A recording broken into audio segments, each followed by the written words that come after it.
But the Quran tells us that we believe in the principle that Moses was inspired by God, David was inspired by God, Jesus was inspired by God, and whatever they gave out in their respective times, it was from God, infallible. But those words were not preserved in their pristine purity. That is what we are questioning.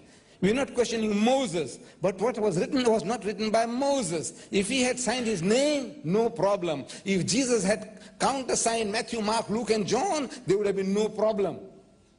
But since Jesus didn't write a word, in his lifetime not a word was written. He didn't write it, nor did anybody write a word in his lifetime.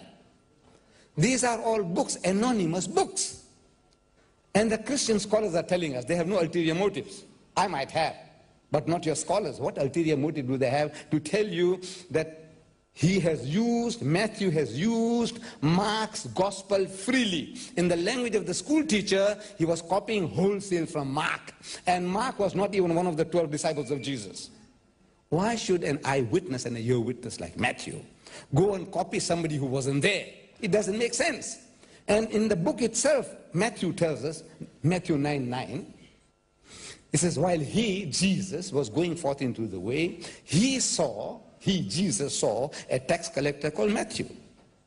And he, Jesus, comes up to him and he says to Matthew, follow me. And Matthew, followed him, Jesus. Who wrote that? God write it? Did Jesus write it? No. Did Matthew write it? No. Yes. If Matthew wrote it, he would say, while he was going forth into the way, he saw me at the tax collector's table, and he came up to me and told me to follow him, and I followed him. This is written by somebody else.